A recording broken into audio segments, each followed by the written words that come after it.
بسم اللہ الرحمن الرحیم نحمده ونصلي على رسوله الكريم اما بعد فاعوذ باللہ من الشیطان الرجیم بسم اللہ الرحمن الرحیم۔ معزز سامعین السلام علیکم۔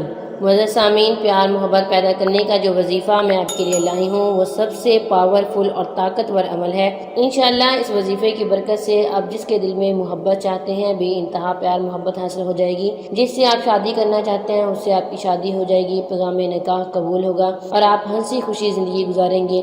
اگر میاں بیوی میں محبت نہیں ہے تو بھی یہ وظیفہ کر سکتے ہیں، اگر بیوی کے دل میں محبت نہیں ہے تو میاں یہ وظیفہ کر سکتا ہے، اور اگر میاں کے دل میں محبت نہیں ہے تو بیوی یہ وظیفہ کر سکتی ہے۔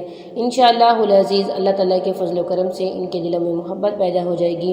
بس ناظرین، اگر آپ کی محبت جائز ہے اور آپ اسے نکاح کے ذریعے حاصل کرنا چاہتے ہیں تو آپ یہ وظیفہ کریں، ناجائز مقصد کے لیے آپ یہ وظیفہ نہ کریں۔ اس وظیفے کے لیے نماز اولین شرط ہے۔ جب آپ یہ وظیفہ کریں تو باوضو ہو کر کریں گے۔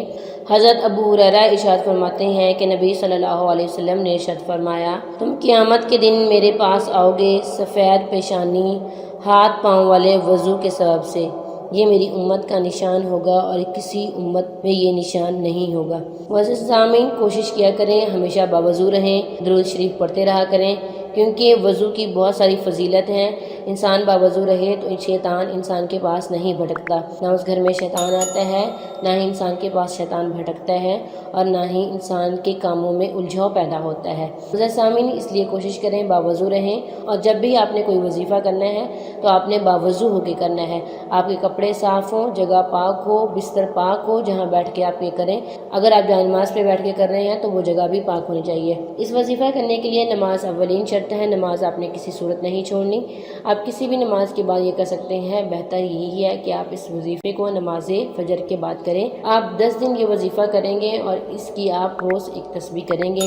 انشاءاللہ العزیز 10 دن کے اندر آپ بہترین نتائج حاصل کریں گے اور آپ جس کو چاہتے ہیں اس کو حاصل کر پائیں گے۔ وظیفہ کچھ اس طرح سے ہے، آپ نے اول آخر 11 دفعہ درود شریف پڑھنا ہے اور اس کی ایک تسبیح روز پڑھنی ہے۔ وَنَخْتِمُ عَلَىٰ أَفْوَاهِهِمْ وَتُكَلِّمُنَا، پھر سے سن لیں، وَنَخْتِمُ عَلَىٰ أَفْوَاهِهِمْ وَتُكَلِّمُنَا، اس کی ایک تسبیح روز پڑھنی ہے۔ وظیفہ آپ خود سے نہیں کریں گے، وظیفہ کرنے سے پہلے اجازت لیں گے۔ اجازت کے لیے اپنا نام کمنٹ کریں گے، ہماری طرف سے آپ کو وظیفے کی اجازت دی جائے گی۔ وظیفہ کرنے کے بعد اللہ تعالیٰ سے دعا کرنی ہے۔ انشاءاللہ العزیز اللہ تعالیٰ آپ کو آپ کے مقصد میں ضرور کامیاب فرمائیں گے۔ میں بھی آپ کے لیے دعا کروں گی، آپ بھی اپنے لیے دعا کریں۔ انشاءاللہ العزیز اللہ تعالیٰ آپ کو بہترین رزلٹ سے نوازیں گے۔ معزز سامعین، اگر ایک دفعہ کرنے سے آپ کا کام نہ ہو تو اس وظیفے کو دوسری بار کریں، دوسری بار کرنے سے نہ ہو تو تیسری بار کریں انشاءاللہ العزیز، کیونکہ ہم نہیں جانتے، خدا ہی جانتا ہے کہ انسان کو کون سی چیز اور کس وقت میں دینی ہے، اور وہ بہترین وقت کے انتظار میں ہوتا ہے۔ وہ انسان کو بہترین وقت میں وہ چیز ادا کرتا ہے جو اس کے لیے بہت ہی بہترین ہوتی ہے۔ اس لیے وظیفے کو سچے دل سے خدا تعالیٰ پر یقین کے ساتھ کریں گے۔ معزز سامعین، اگر ہماری ویڈیو اچھی لگے تو ہمارے چینل کو سبسکرائب کر دیں اور ساتھ ہی بیل آئیکن کو بھی ضرور پریس کریں تاکہ آنے والی ہر نئی عملیات اور وظائف کا نوٹیفیکیشن سب سے پہلے آپ کو ملے۔ وآخر دعوانا ان الحمد للہ رب العالمین۔